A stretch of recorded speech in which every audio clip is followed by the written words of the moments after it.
Khufu has just died. The boat that we flew over in the harbour has just transported his remains into this temple, called the Lower Temple or Temple of the Valley.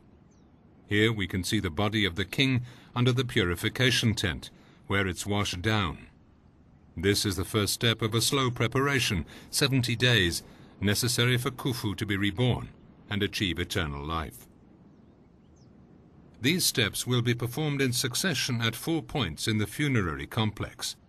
The Lower Temple, where we are now, then the Royal Causeway we are flying over now, connecting the avenue to the Upper Temple, and lastly, the pyramid in which the king will be buried. Here it is, this fine pyramid, the seventh wonder of the world, dominating the plateau with its 146 meters of immaculate limestone. This is a master coup, but it's not a first attempt. In fact, one does not get to design and build such a masterpiece by chance. Khufu's pyramid is part of a well-established tradition of funerary architecture. The Egyptians continued to improve their construction technology right from the very first pyramid. The stepped pyramid of King Djoser, Snefru, the father of Khufu, had 3 built, with smooth sides, including the Red Pyramid, which immediately preceded that of Khufu. This is a magnificent pyramid, smaller and less steep than the Great Pyramid, but its plan is very pure. The distribution of the funerary chambers is straightforward.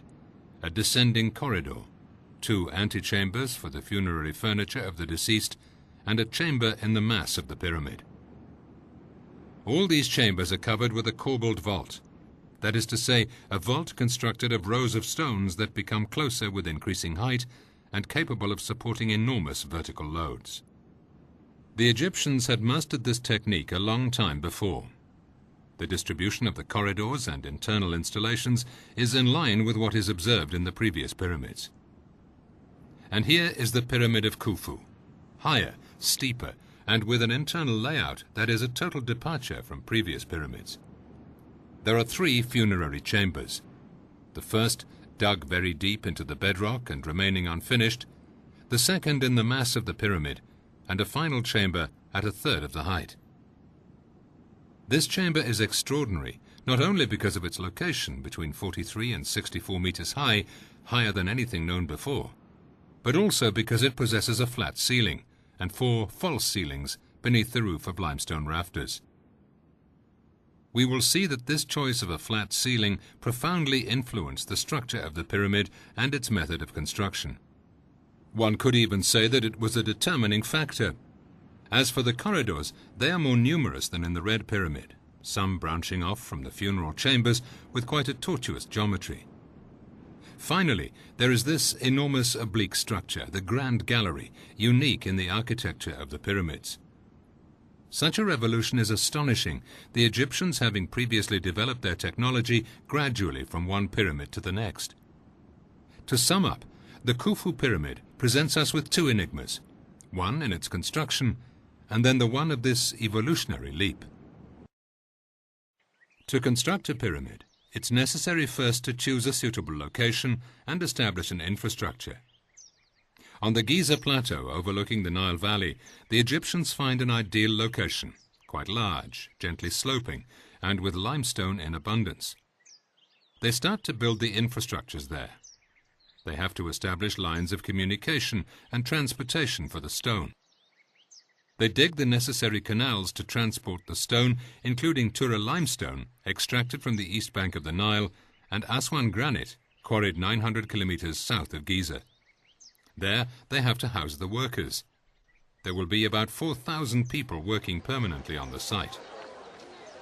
First, there are the construction professionals, architects, foremen, masons, carpenters, and other qualified workers.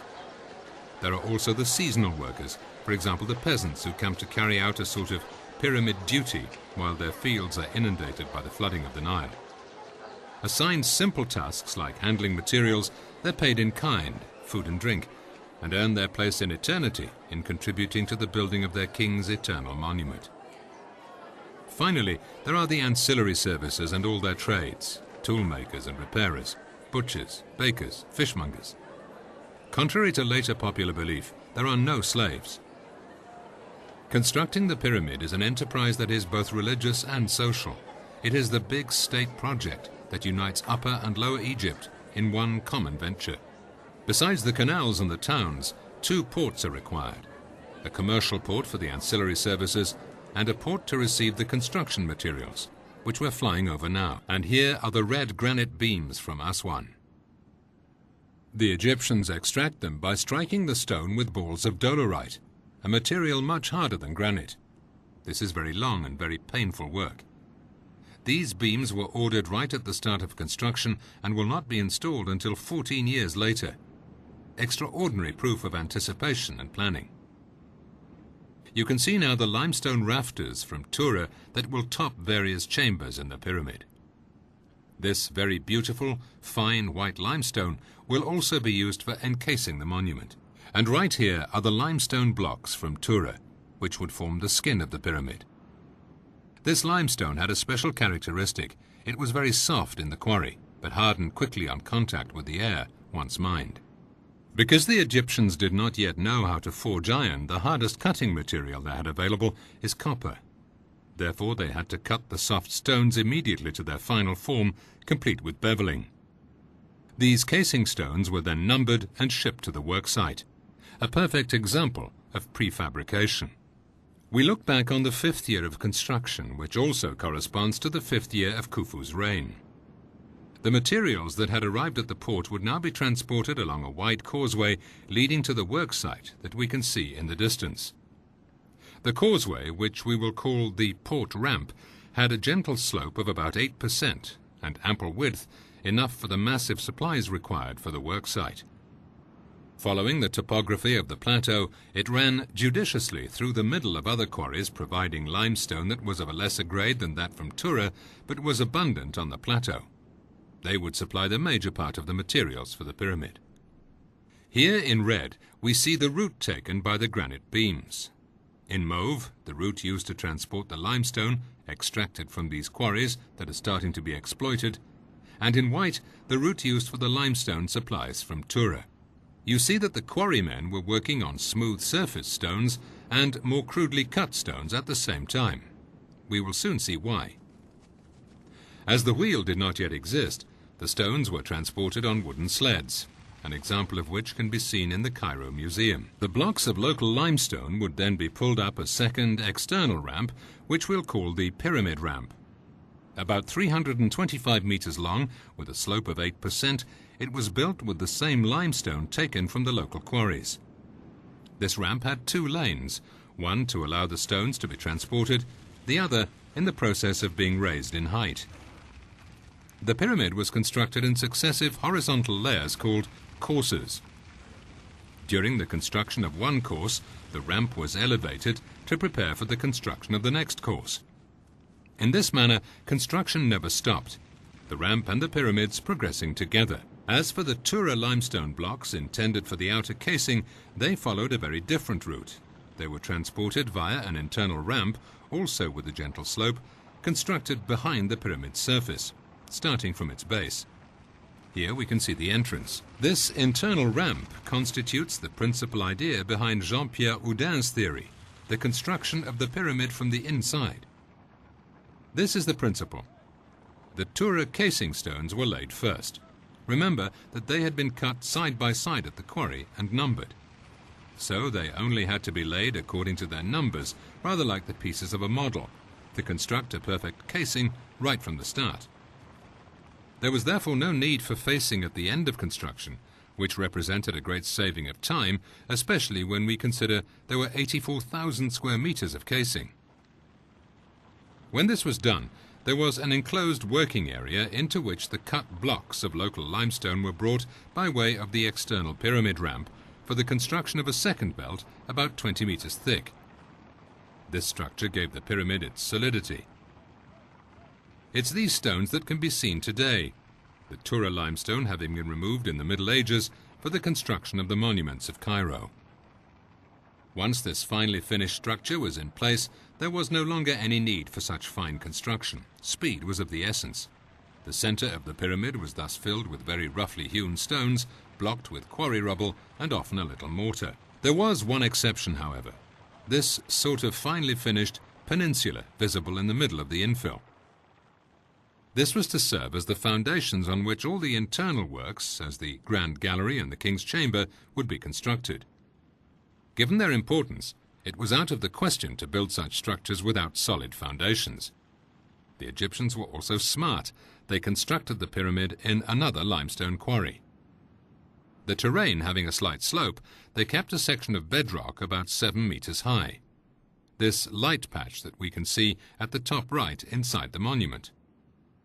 Only the bases of the casing stones were leveled at the start of construction. The pyramid was thus anchored solidly on this natural foundation. In doing so, they used almost 400,000 tons of limestone that was already on site. The Egyptians thus continued to construct the pyramid in successive courses from level 7 to level 43, that is, from 7 meters to 43 meters high. At level 43, the volume constructed represents about 2/3 of the volume of the structure. The Egyptians supplied the worksite with local limestone using the external ramp and transported the casing stones of Tura limestone up the internal ramp, the start of which we can see on these images from the CATIA 3D scientific software. On this cross-section of the monument we can see the route of the funeral procession traditionally put forward. Entering by the descending corridor, the procession turned sharply to climb the ascending corridor. This already poses a problem because of the length of the sarcophagus. It then followed the Grand Gallery and its very steep slope, which would have made progress difficult, to reach the chamber with the portcullis slabs, and then, finally, the King's Chamber. This chamber had to be sealed after the ceremony, and it's here that the principal problem arises. The block used for this purpose is shown in this photograph, next to a person to show the scale. It remained inside the chamber for almost 1,200 years, until it disappeared during restoration work in 1998. This block can only have been put in place from within the chamber. It's slightly too big to have come through the Grand Gallery, and to have travelled through the small passage crossing the chamber with the portcullis slabs. Then there's a big problem. It would have taken about 10 workers to push this stone in order to close the chamber, which means that these unfortunate workers would have been walled up alive. This was not at all in the Egyptian funerary tradition. Moreover, Caliph al-Ma'mun, responsible for opening the chamber at the time of an expedition in around 820, found only a single body, the mummy of Khufu, in the sarcophagus. The commonly accepted route for the funeral, therefore, appears totally unrealistic. But in this case, what route did the funeral procession take? How was the chamber sealed? And how did the officiants and workers leave after the king's burial? This is what we'll attempt to understand, but first, let's go back to the preparations for the ceremony. Let us return to the lower temple, where we left Khufu in the purification tent. The preparation of the body, as we've said, lasted about 70 days, of which the major part was devoted to mummification. The first mummies probably came about by chance. Bodies buried in the desert sand were preserved in an astonishing way because of the heat and dryness. Impressed by these almost intact bodies, which the wind exposed from time to time, the Egyptians sought to reproduce this phenomenon voluntarily, convinced that perfect conservation of the body was an essential requirement for life in the hereafter. Mummification procedures were already well established during the Old Kingdom, to which Khufu belonged. The Egyptians quite understood that humidity was the #1 enemy of conservation of the body. After purification, the intestines were removed from the body. An essential component of mummification was then introduced: natron. This is a sodium salt that's formed naturally in certain lakes. The Egyptians had noticed its properties as a drying agent. And so the viscera were washed, placed in 4 vases, the canopic jars, then dried using natron.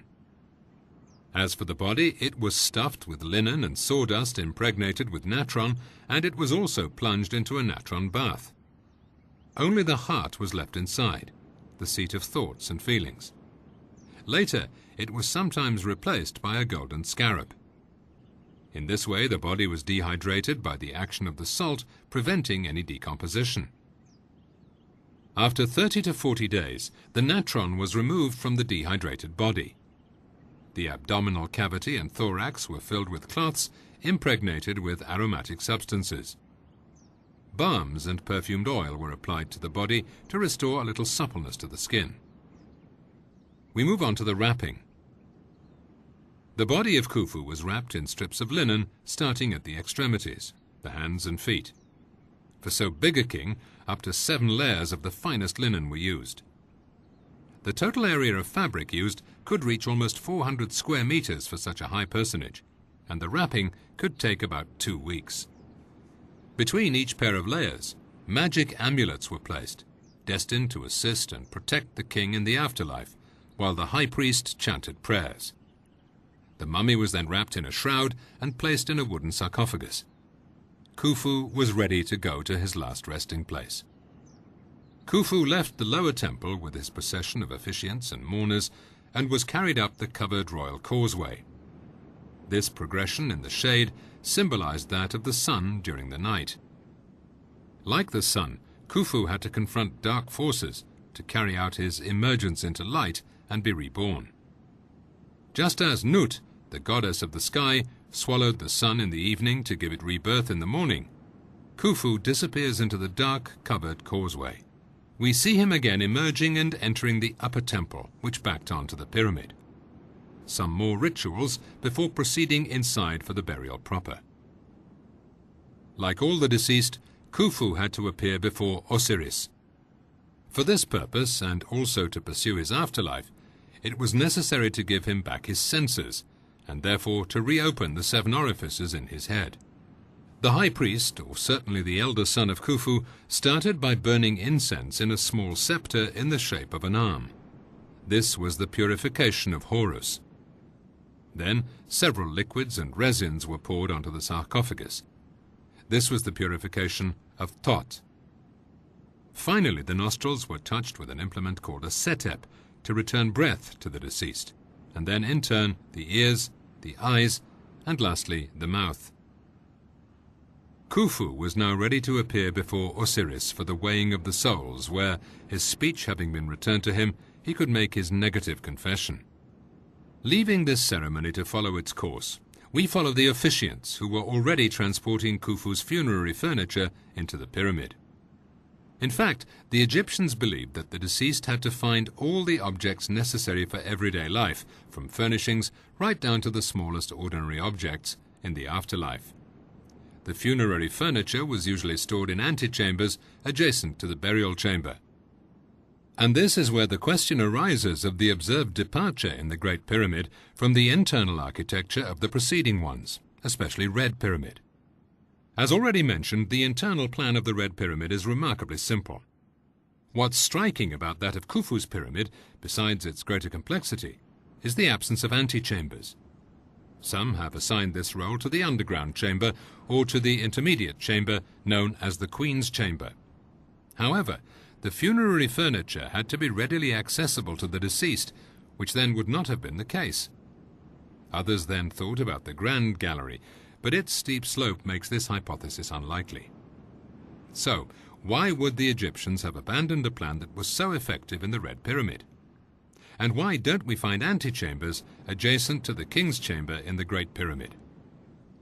Jean-Pierre Houdin has studied all the pyramids of the 3rd and 4th dynasties. He perceived a logical evolution from one pyramid to the next in a handing down of knowledge.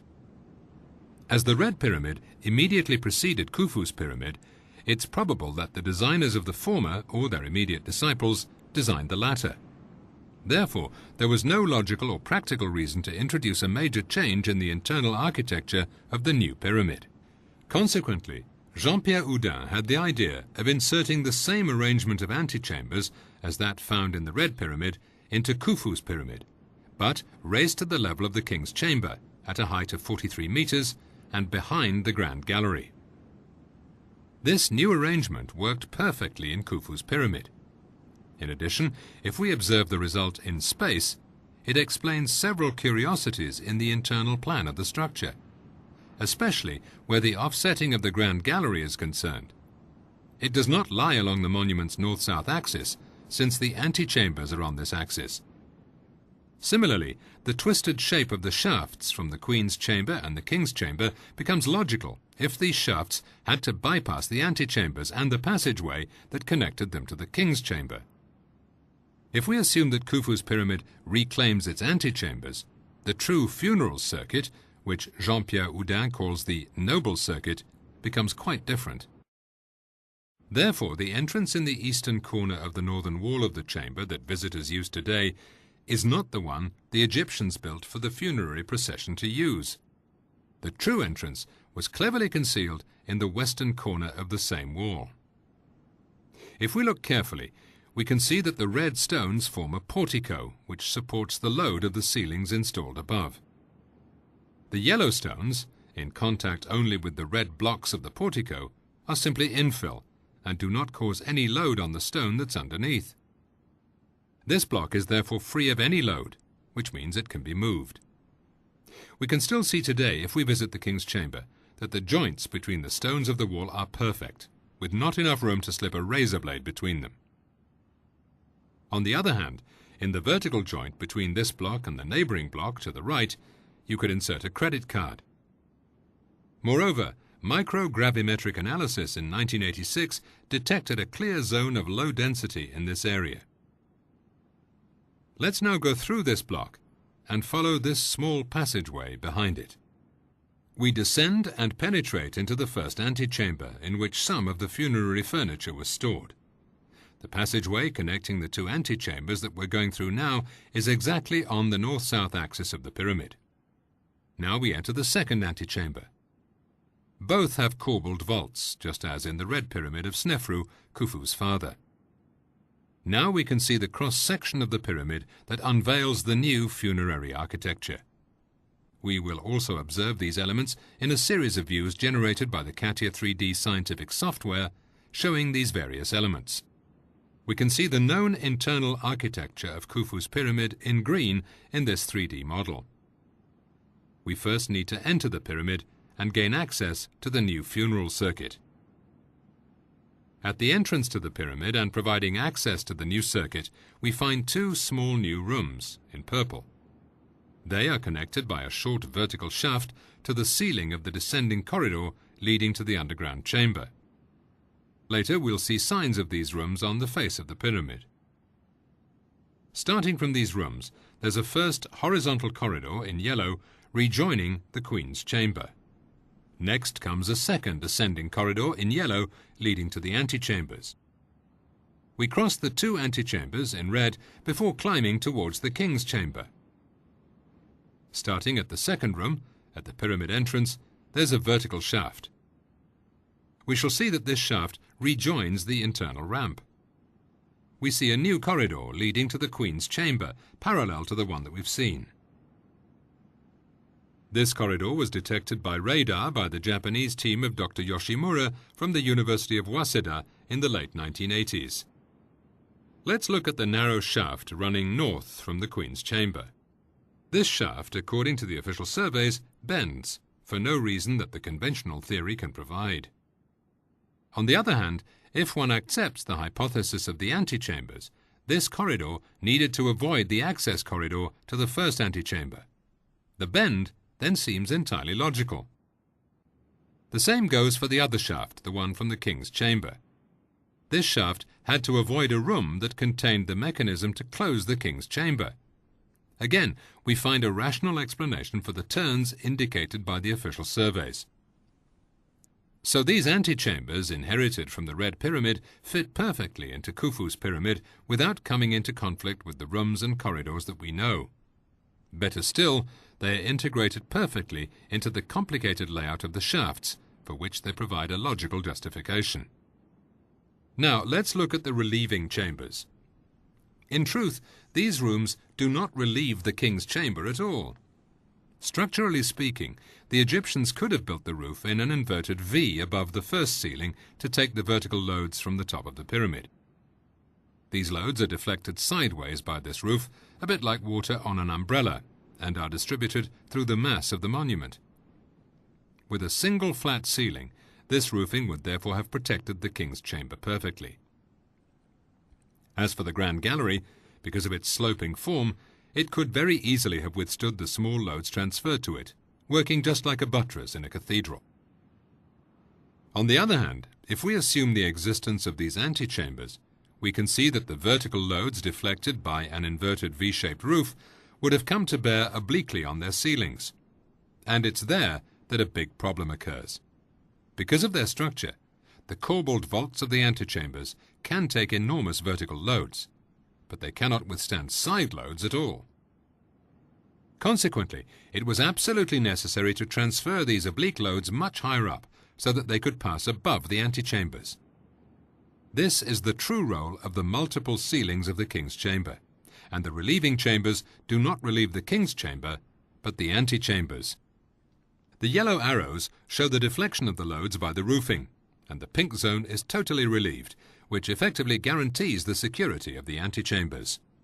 On its own, the choice of a flat ceiling for the king's chamber required the construction of the Grand Gallery as a slideway for a counterweight to hoist the granite beams. As this traction system had already been built, it also allowed this astonishing structure of 5 ceilings to be built, this time to protect the antechambers. But all this obviously cost a great deal in time, planning, and materials. The Egyptians were never to repeat the experience. Let's now look at the room by the entrance, which provided access to the various corridors. At the northern face, and some meters behind a common entrance by means of the descending corridors that we've seen, we find 2 successive rooms providing access to a new group of corridors built into the pyramid. Moving to the exterior of the pyramid, let's turn back to look at the facade. Above the present entrance to the pyramid, you can see a big hole at the place where this room is. You can also see a double pair of limestone rafters located well above the original entrance. Now, in architecture, the installation of such rafters is never arbitrary. They always serve to cover a void. This archive photograph indicates the position of the rafters in comparison with the corridor. The people indicate the scale. These rafters appear disproportionate in comparison with the size of the opening, and they're positioned too high up, especially since enormous beams already cover the corridor. We can also see that several pairs of rafters seem to be missing, 6 at the bottom and 3 at the top. All this proves that there really was a first room above the descending corridor. A second room is located just behind the big stone, with fluting that we can see under these rafters. Let's look closer at this fluted stone, for it could only have been put into position from inside the second room. Protruding strips of mortar on the outside prove it. Remember also that the Greek geographer Strabo, who lived at about the beginning of the 1st century, wrote, "A little way up one side, there's a stone that may be taken out. When that is removed, there's a sloping passage leading to the tomb." This is the moment to follow the funeral procession as it entered the pyramid, travelling down the descending corridor for a few meters. It then climbed a shaft into the first room, and passed into the second. Climbing over the fluted rock, it reached the second ascending corridor, which it climbed up toward a new horizontal corridor that led to the first antechamber. Here we enter it, then pass through into the second one. The workers and the priests then had to climb this ladder and make their way up this corridor, and finally enter the funeral chamber by the concealed entrance in the northern wall. They proceeded with Khufu's burial and the closing of the sarcophagus of Aswan granite. The funeral procession then left the king's chamber. The priests and officiants followed this route in the opposite direction to emerge from the entrance. As for the workers, a dozen or so, they remained in the pyramid. They now had to seal the corridors, and especially this chamber, so that Khufu could rest there in peace for eternity. For the chamber, the Egyptians would use an inspired mechanical closing system installed in the bent pyramid. The stone that would close the room and be concealed in its northern wall was for the moment in a room behind this wall. Behind it, a second stone, and a third one higher up, just waiting to push the 2 of them toward the passageway. This wedge just needed to be removed for this stone to be pushed into the passageway, with the second one taking its place. By means of a wooden piston that they manoeuvred by pulling on ropes from the bottom of the second antechamber, the workers pushed the block into the opening in the chamber's northern wall. This chamber was therefore closed from the exterior, and no one was walled up alive with Khufu. Having blocked several points on their way down, the workers pushed back the fluted stone, the Strabo stone, under the rafters between the two rooms at the entrance. Other workers sealed the entrance of the pyramid from the outside. You might think that their remaining colleagues inside the pyramid were now trapped. This was not so, because everything had been thought out when the pyramid was designed. Don't forget that the second section of the internal ramp passed just a few meters overhead. The workers simply climbed back up onto the internal ramp by way of a small shaft. Then they only had to descend this ramp to the base of the pyramid. They just had to seal the entrance, an easy operation because it was at ground level. Not far from the pyramid, a well was found dug into the bedrock, a sort of model that the Egyptians dug to perfect the details of the junctions of all the passageways. In this model, they dug a well above a junction, a detail that we do not see in the known corridors. Quite simply, because this is the one by which the last workers reached the internal ramp. In this old photograph, in addition to the probable entrances of the internal ramp, we can see several notches high up on the same horizontal line. Is it by pure chance that they're located at 43 meters from the base, at the level of the storage platform, later filled in, right where the internal ramp is horizontal? The Great Pyramid, therefore, has funeral chambers consistent with those that preceded it. Its construction, with the rudimentary technical resources of the time, emphasizes even more the tremendous intelligence of the Egyptian builders. They were completely motivated by one overriding goal, that of ensuring eternal life for their ruler, so that, alongside the gods, he could protect Egypt and its tremendous civilization. Judging from this pyramid, still standing after 4,500 years, and by the fascination that it arouses, we can say without doubt that they largely attained their goal.